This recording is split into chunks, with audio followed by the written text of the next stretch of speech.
কিন্তু অর্পিতা মানবে? আর ও আমাদের সাথে থাকতেও পারবে না। পারবে, তুমি মানা করো না। আচ্ছা, তুই যা ভালো বুঝিস। আমার তো খুশিতে নাচতে ইচ্ছে করছে। আরো একটু ভাব নিয়ে আমি বললাম, না মামা, এটা কিভাবে হয়? আমি ওর যোগ্য নয়। দেখ বাবা, তুই এমন বলিস না, নইলে আমার মরণ ছাড়া কোনো উপায় নাই। আমার ইজ্জত সব শেষ হয়ে যাবে। কিন্তু কোনো কিন্তু না। তারপর বিয়ে হয়ে গেল। ওকে আমাদের বাসাতে নিয়ে আসলাম। বাইরে ক্রাশের বিয়ে খাইতে গিয়ে নিজেই বিয়ে করে নিয়ে আসলাম। এখন আমি বাইরে কিছুক্ষণ আড্ডা দিলাম। আবার এসে আমাকে রুমে পাঠিয়ে দিল। গিয়ে দেখি বিশাল একটা ঘোমটা দিয়ে বসে আছে অর্পিতা।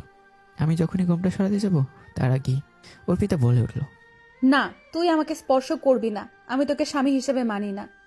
তাহলে বিয়ে কেন করলে? কিভাবে মানা করব? তার আগেই তুই ভ্যা ভ্যা করে রাজি হয়ে গেছিস।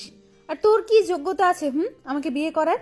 ছোট লোক ফকিন্নি মূর্খ কোথাকার। 2 টাকার ফকির হয়ে চাঁদে হাত দিতে চাস? কি বলছো তুমি এসব? যা বলতেছি তা সব ঠিক বলতেছি। ফকিন্নির বাচ্চা, তুই আমার কাছেও আসবি না, আর আসার চেষ্টাও করবি না। আচ্ছা, তোমার ইচ্ছা। ওকে, আমি ঘুমিয়ে পড়ি।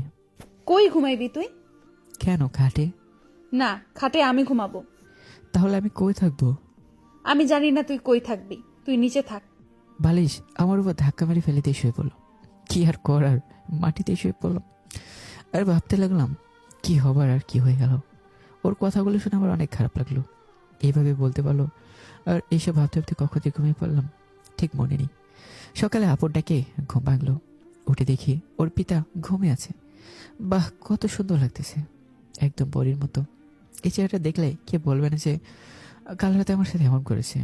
কিরে নবাব, নতুন বউ পেয়ে বুঝি ঘুম থেকে উঠতে মন চায় না? তুমিও না কি যে বলো। তাড়াতাড়ি ওঠ, সবাই বসে আছে তোদের জন্য। 9টা বাজে। তুমি যাও, আমরা আসছি। তারপর উঠে ফ্রেশ হয়ে এসে দেখি ওর পিতা ঘুমে আছে। আমি যখন ওকে হালকা ধাক্কা দিয়ে ডাক দিলাম, অমনি